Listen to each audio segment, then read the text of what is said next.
him. And I'm like, look, okay, you got this going on, this. He's like, yeah, how'd you know? I'm like, man, look, I know the whole story. This is me. I know the whole story. Like, we're both fucked up. And so he started laughing. But it can happen like that, when it comes to doing the readings, and I'm learning over time just to recognize certain patterns. So, but it's feeling, mainly knowing and feeling. So, yeah. That's cool. I've always, that's cool. That it's just kind of through feel. That's cool. It's very cool. Very, very cool. Okay. So the next one that I have is you have your IC conjunct the super galactic center. The IC, for everybody watching, is at 2 degrees 20 minutes of Libra. So it's right there within like a degree of the super galactic center. Okay, so this makes me wonder about any compromising or balancing that you do at the core of your being in an excessive way. And again, I know those are Libra qualities, but with the super galactic center, think of these as like on steroids, like so much of a pull that you can't, it's very hard to stop doing it, right? Like to pull yourself away from doing that, if you will. Anything, yeah, okay. And then the next thing I have here is Venus is in the 8th house. Mm-hmm. Venus is the planetary ruler of Libra. Mm-hmm. Breaking out of this type of compromise or balance for the sake of other people, which also feels highlighted with the 8th house involvement, since the 8th house is like other people's resources, other people's values. I think about it as like generational and genetic inheritance as well. So these sorts of things will play in, is critical for your own personal psychology. Make sure your values are yours, even if they are weirder than what you grew up with. If there is any generational inheritance, things that we inherit from our families that aren't actually ours to take on, it feels even more important to break free. Yeah. How do you? For the Jupiter, I'm constantly in my room learning, and because it's just I guess this is my opinion when it comes to being in the sign of Libra. I think Libra signs are actually smart and intellectual, and they kind of learn from both sides, a lot of different viewpoints, and that has been me for sure. I can't tell you how many teachers I had. That's ridiculous, and I found contradiction with all of them. So I went from this place of, okay, well, this teacher says this, I'm going to do this. Well, it doesn't work for me. Go to another teacher, start doing this. I realized that they all had their own personal beliefs that they were trying to kind of put over my own philosophy and how I work and how I naturally understand things. I learned in a creative way. I noticed that a lot of these teachers were set seeing things fixed. And so with me, I took a lot of classes and just started understanding that nobody knows what the fuck they're talking about. It just what works for them. And so I kind of always tell people, no, make up your own, philosophy, build your own technique. All the techniques work. It's just a matter of just using them all the time. And so that I think that's how it played out for me with the Jupiter in Libra. And I feel like I'm the Jupiter person in the household. Even my mom, she's always like, sometimes she goes, well, what do you think about such and such? I'm like, why are you asking me for it? She's like, well, I don't know. I figured, you kind of you get a vibe because, they all kind of do that with me. So, yeah. I could see how that would probably, I could see that. And with the Venus in the 8th house, I do. What did you say again with that again? Sorry, this was long. Okay, so Venus in the 8th house, breaking out of, okay, so it's like, if you've ever felt like, it's like the IC in Libra, like, it's like they're like, like the core of one's being. If you ever feel like there's any, like, if you ever feel like you have to over compromise yourself or over balance, or you know what I mean? Like, where you're like sitting, like weighing things so much that you can't make a move, kind of, you know what I mean? Like it's so much you can't make a move. If any of that sort of thing is going on ever, or you feel like you're being sucked that way, it'll play into Venus being in the 8th house in Aquarius. And I have breaking out of this type of compromise or balance or what have you for the sake of other people is critical for your own personal psychology. Make sure your values are yours, even if they are weirder than what you grew up with or what would have been instilled. If there's any generational inheritance, things that we inherit from our families that aren't actually ours to take on, it feels even more important to break free.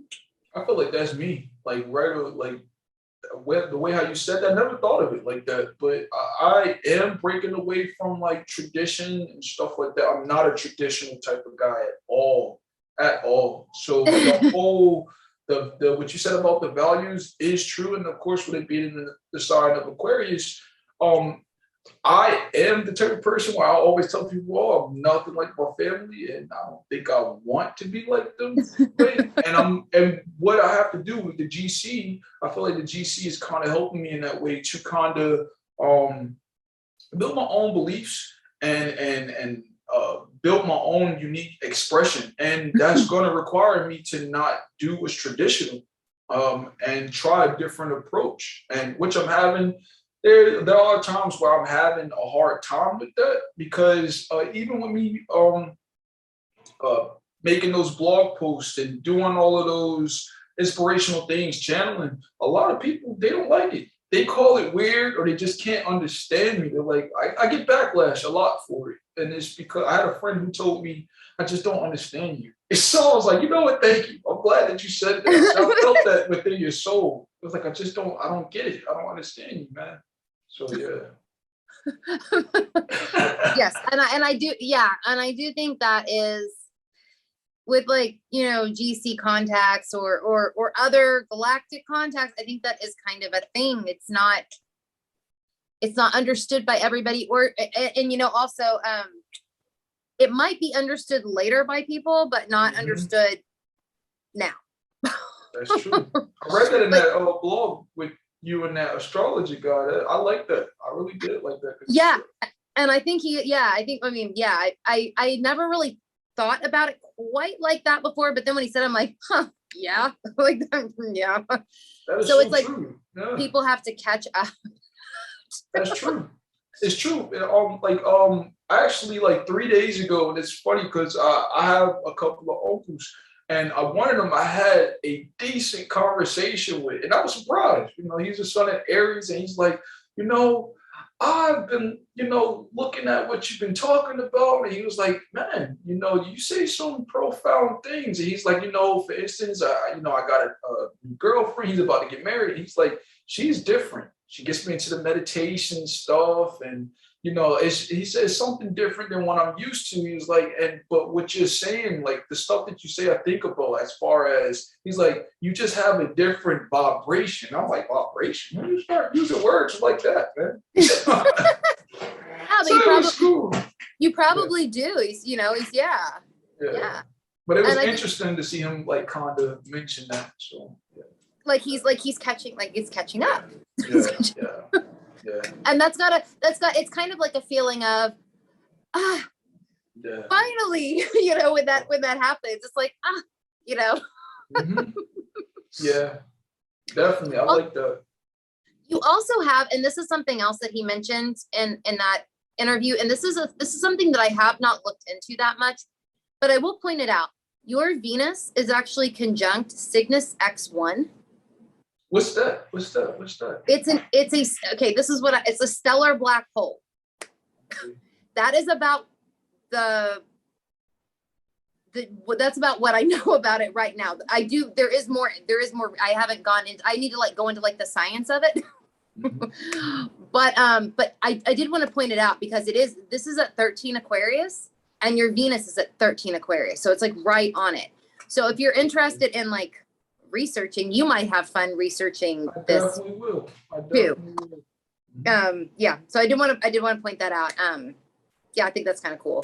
It kind of amplifies at this point anyway, with what little I do know about it, it seems like it kind of amplifies that Venus, kind of in Aquarius, makes it even weirder, if you will. Yep. I can definitely say that. Yeah. Well, yeah. I would definitely say that. I associate Venus, I guess, with creativity and stuff like that. And with Saturn there, you know, what they say about Saturn, whatever it touches, it ends up rewarding. I definitely feel like that's happening to me, and especially in matters of self-esteem too. So, and values. So yeah. I think that's awesome. Yeah, and I bet you find that the harder that you work towards, you know, because Saturn does rewards, you know, like hard work. I bet the more you put into that, yeah, definitely.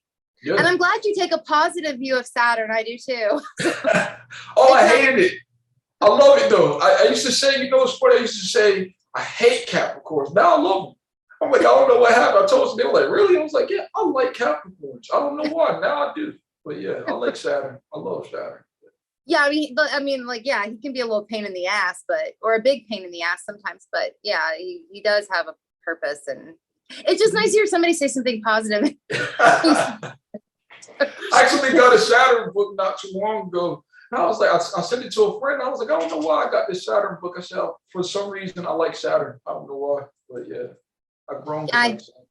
He's a good one. I like him too. Okay, so last question.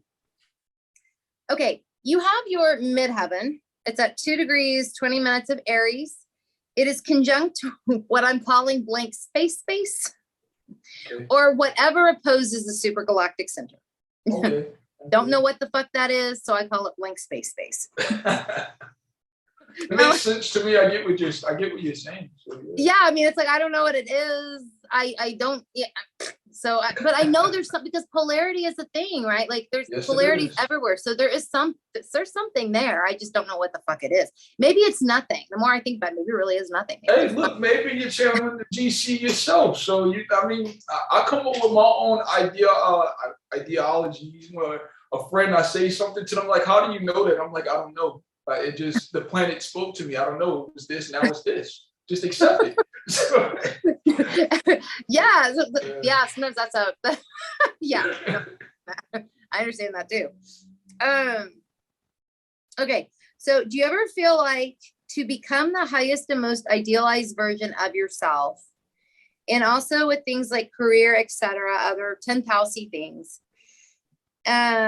you have to kind of dive into the abyss of both acting and just being? If you have ever functioned that way, do you feel like you hit the nail on the head when you do? Acting and just what? Say it again.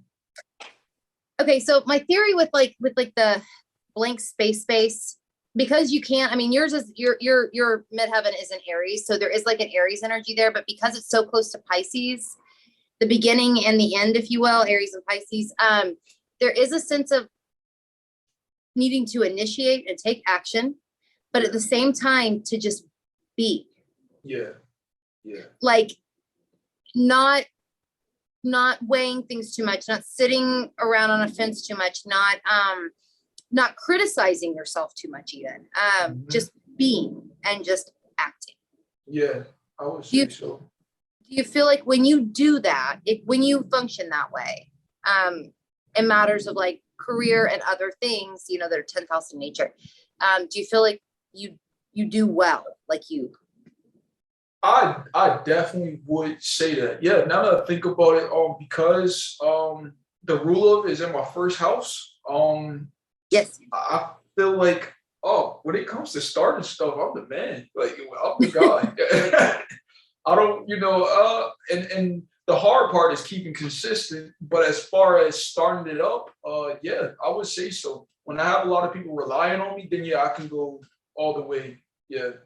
When you mentioned the consistent thing, and since you brought up the ruler, I'll go and say his Mars is in Cancer in the first house, and it's retrograde.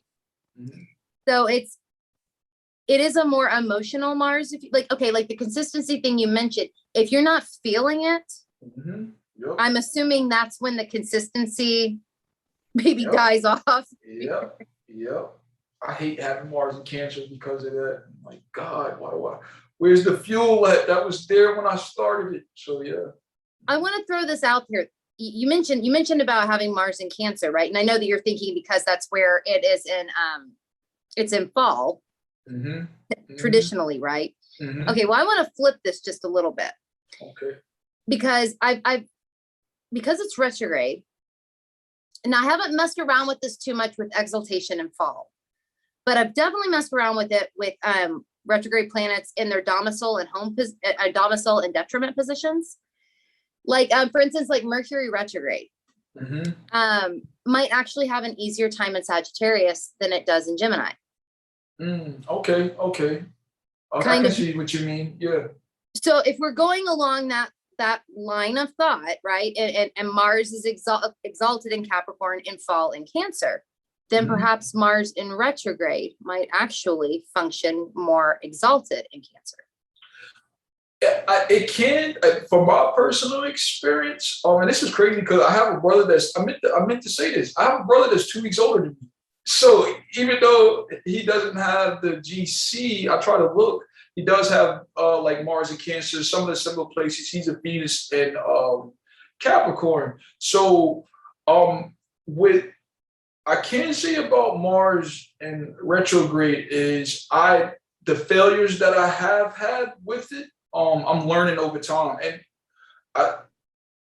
for Mars in retrograde, someone told me, "Oh, that's how you know that you have father issues." And I thought about it, and I was like, "It could be, my dad. He's a Cancer son, there has been a strong dissonance with my dad. I don't talk to him at all, and there is a lot of anger with that." And so me and my brother have been more so self-reliant, and as far as, building ourselves up to be men. And that's kind of how I feel like eventually the retrograde is kind of helping me out in that way. So now I have to try hard. I have to learn, read a lot of books, philosophy to kind of come up with my own morals, something that I thought that I should be learning from my dad or just giving me guidance. I feel like that's what the retrograde is doing for me, and for my brother as well. So I would agree with you on that. It is getting better. Yeah. No, let me also ask you this about, you mentioned about your dad. Do you think there's anything, and I mentioned this because of the Cancer energy. Was there anything you learned about being a man from your mom? Yeah, definitely.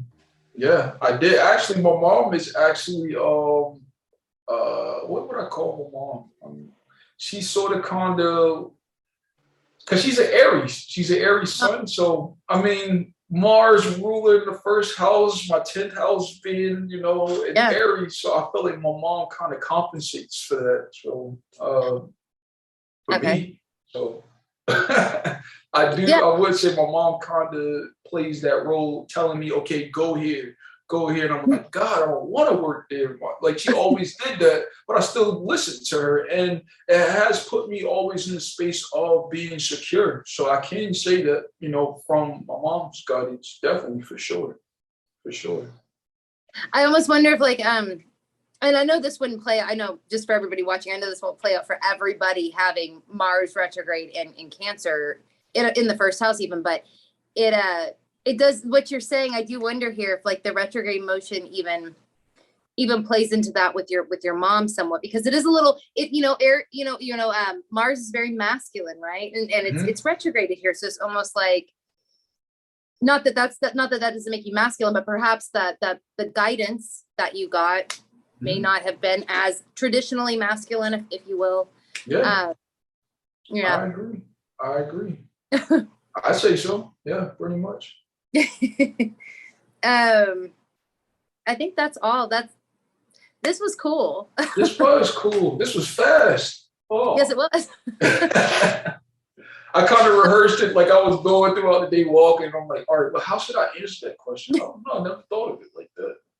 So yeah. I'm just glad they all made sense, because sometimes I'll write things out and I'm like, I don't know if this will make sense to anybody but me. Hopefully this makes sense to them.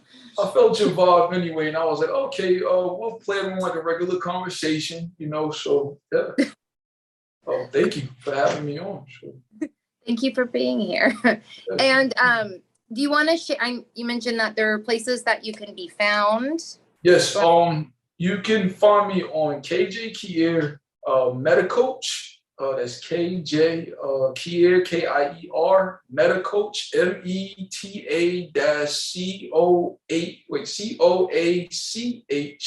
on YouTube. I also have a website, kjkier.com, but I always tell people it's under construction. Don't you buy nothing up on there.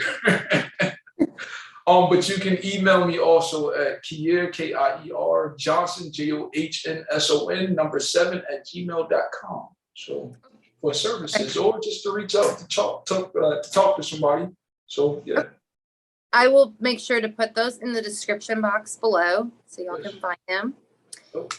And I think we're probably going to go ahead and head off. The sun is starting to do weird shit. So we finished this up and it's like going down. It's doing weird shit where I'm sitting. So we finished this up in just the right amount of time. Okay.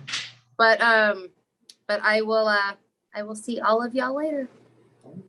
Thank you.